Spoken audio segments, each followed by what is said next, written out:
نحمدک ونستعینک نصلی ونسلم علی رسولک۔ قرآن حکیم کلاس میں آج ہم سورہ آل عمران کی آیت نمبر 78 تا 89 کو انشاءاللہ سمجھیں گے۔ پچھلی نشست میں ہم یہ پڑھ چکے ہیں کہ اہل کتاب میں سے کچھ ایسے ہیں اگر تم ان کے پاس 1 دینار بھی امانت رکھ دو نا تو وہ تمہیں کبھی واپس نہیں کرے گے، اور یہ خیانت وہ اس وجہ سے کرتے ہیں کہ انہوں نے خود ہی ایک نظریہ بنا لیا ہے کہ یہودی کے علاوہ ہر انسان نما حیوان ہے، لہٰذا یہودیوں کے علاوہ ہر انسان کی جان و مال سے فائدہ اٹھانا ہمارا حق ہے، جیسے جانوروں سے فائدے حاصل کیے جاتے۔ اللہ تعالیٰ نے آیت نمبر 75 تا 77 میں اس کا جواب بھی دے دیا تھا کہ ہم نے تو ایسا کوئی قانون نازل نہیں کیا، یہ اللہ پر جانتے بوجھتے جھوٹ بول رہے ہیں۔ ہمارا قانون تو وعدہ وفا کرنے کا ہے، امانت میں خیانت نہ کرنے کا ہے۔ یہود یہ کام صرف دنیا کی حقیر اور قلیل دولت جمع کرنے کے لیے کر رہے ہیں۔ تو یہ تھی وہ باتیں جو ہم نے پچھلی نشست میں تفصیلاً سمجھ لیں۔ اب آیت نمبر 78 میں یہود کی ایک اور خرابی دیکھیے۔ وَإِنَّ مِنْهُمْ لَفَرِيقًا، ان میں سے ایک فریق ایسا بھی ہے، يَلْعُونَ أَلْسِنَتَهُمْ بِالْكِتَابِ، جو اپنی زبان کو توڑتا مروڑتا ہے کتاب پڑھتے ہوئے، لِتَحْسَبُوهُ مِنَ الْكِتَابِ،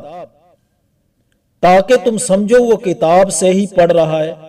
وَمَا هُوَ مِنَ الْكِتَابِ، حالانکہ وہ کتاب میں سے ہوتا ہی نہیں۔ یعنی تورات کو پڑھتے ہوئے، لوگوں کو سمجھاتے ہوئے،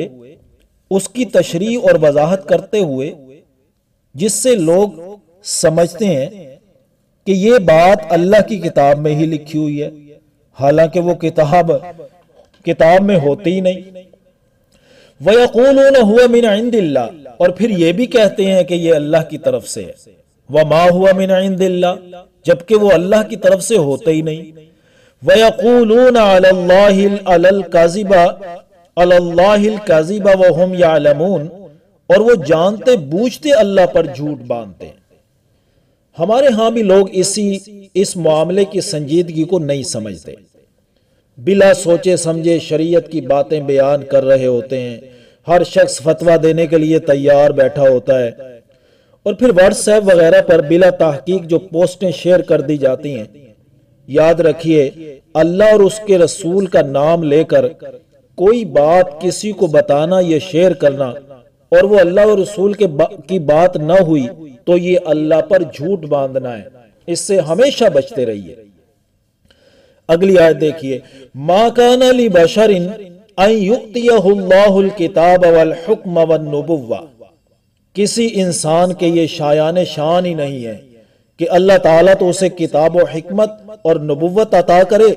ثم یقول للناس کونوا عبادا لی من دون اللہ، پھر وہ لوگوں سے کہے کہ تم میرے بندے بن جاؤ اللہ کے سوا۔ تو یہاں اللہ اشارہ کر رہے ہیں کہ حضرت عیسیٰ علیہ السلام کو جو کتاب و حکمت اور نبوت عطا کی ہے، تو یہ تو ہو ہی نہیں سکتا کہ وہ کہیں کہ تم مجھے اللہ کے سوا اپنا معبود بنا لو۔ وَلَكِنْ كُونُوا رَبَّانِيِّينَ بِمَا كُنْتُمْ تُعَلِّمُونَ الْكِتَابَ وَبِمَا كُنْتُمْ تَدْرُسُونَ، بلکہ وہ تو یہی دعوت دے گا کہ تم اللہ والے، رب والے بن جاؤ، اس وجہ سے کہ تم لوگوں کو کتاب کی تعلیم دیتے اور خود بھی پڑھتے ہو۔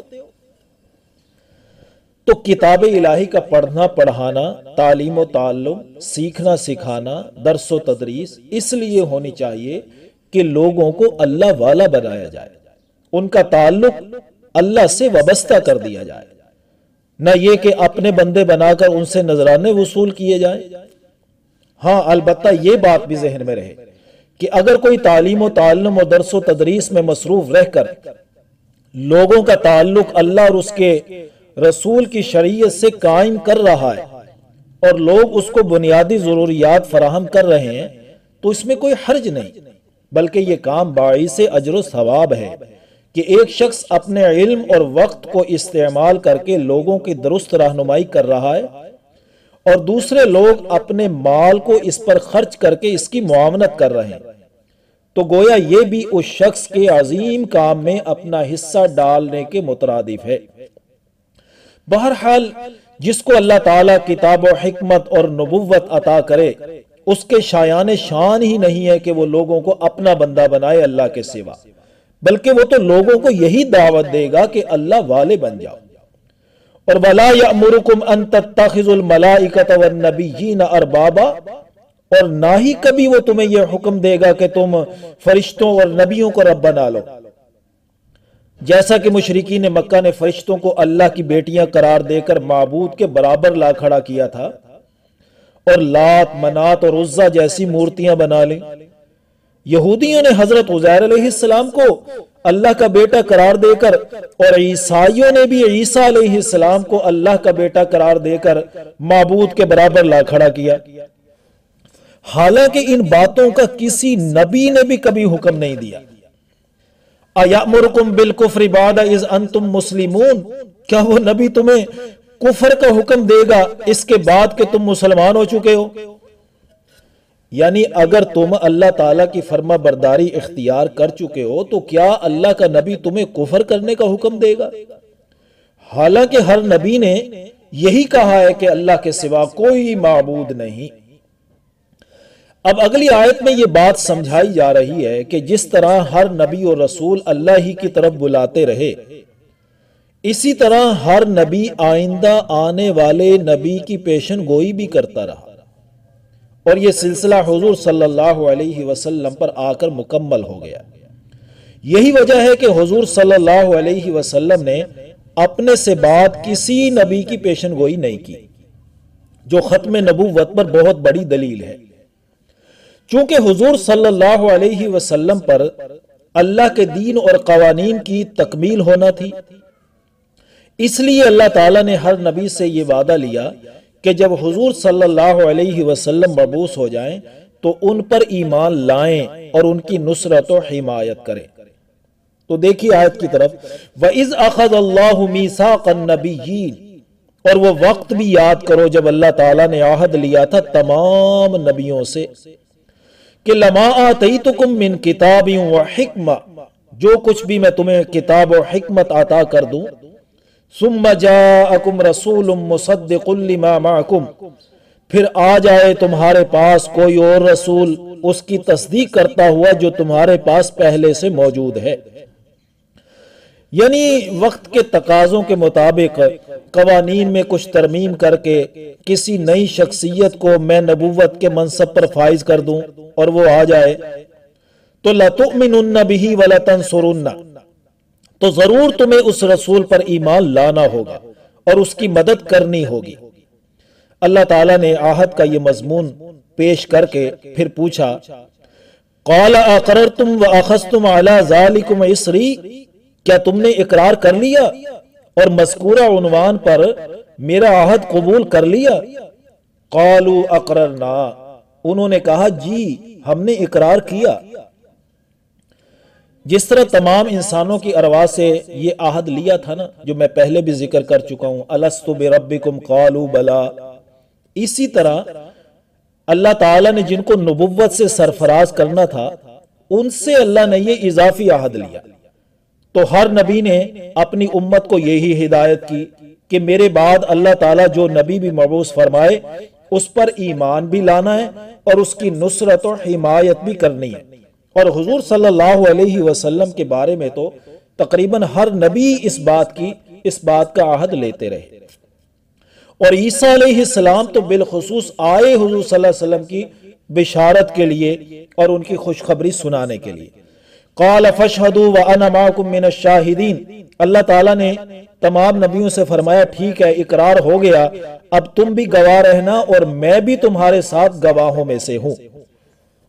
تو یہ وہ عہد تھا جو تمام انبیاء علیہم السلام سے عالم ارواح میں لیا گیا تھا۔ انبیاء نے اپنے عہد کو پورا کیا اور آنے والے نبی کے بارے میں اپنی قوم کو اطلاع دیتے رہے۔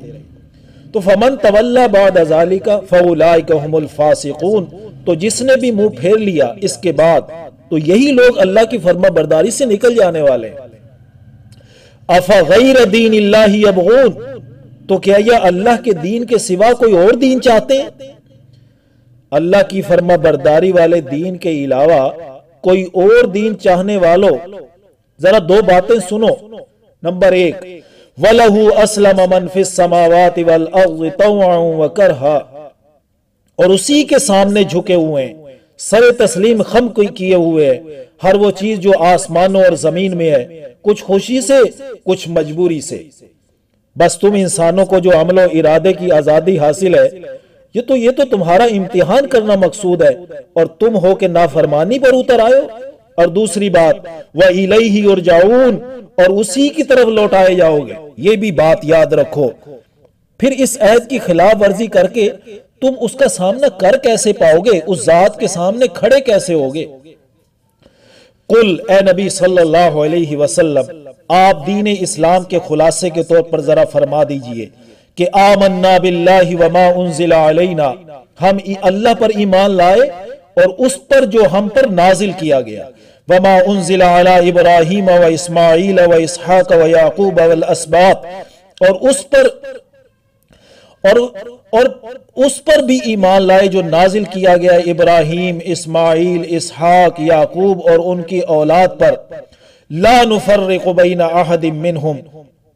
ہم ان میں سے کسی ایک کے مابین بھی تفریق نہیں کرتے،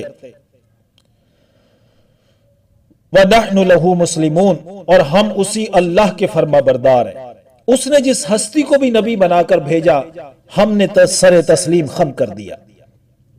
وَمَن يَبْتَغِ غَيْرَ الْإِسْلَامَ دِينًا، اور جو کوئی اسلام کے سوا کوئی اور دین اختیار کرنا چاہے گا، فَلَن يُقْبَلَ مِنْهُ، تو وہ اس سے ہرگز قبول نہ کیا جائے گا، وَهُوَ فِي الْآخِرَةِ مِنَ الْخَاسِرِينَ، اور وہ آخرت میں خسارہ پانے والوں میں سے ہوگا۔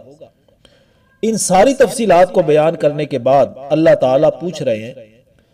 کیف یہدی اللہ قوما کفروا بعد ایمانہم، اللہ تعالیٰ ایسے لوگوں کو کیسے ہدایت دے جو ایمان کے بعد کافر ہو گئے، وشاہدوا ان الرسول حق، اور انہوں نے گواہی دی کہ یہ رسول صلی اللہ علیہ وسلم سچا ہے، وجاءہم البینات، اور ان کے پاس کھلی نشانیاں بھی آ چکی، واللہ لا یہدی القوم الظالمین، اللہ تعالیٰ ایسے ناانصافوں کو ہدایت نہیں دیتا۔ اولئک جزاؤہم ان علیہم لعنت اللہ والملائکۃ والناس اجمعین،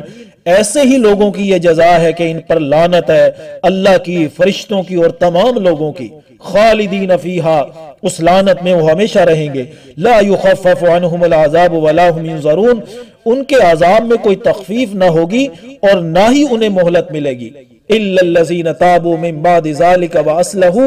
ان لوگوں کے سوا جو اس کے بعد توبہ کر لیں اور اپنی درستگی کر لیں، تو اللہ کے دروازے بند نہیں ہیں، کھلے ہیں، فإن اللہ غفور الرحیم، تو بے شک اللہ تعالیٰ غفور الرحیم ہے۔ اللہ تعالیٰ سے ہم یہ عرض کر دیتے ہیں کہ ہم اللہ تعالیٰ کے رب ہونے پر، اسلام کے دین ہونے پر اور محمد صلی اللہ علیہ وسلم کے نبی ہونے پر بالکل راضی ہیں۔ رضیت باللہ ربا وبالاسلام دینا وبمحمد نبیا، وآخر دعوانا ان الحمد للہ رب العالمین۔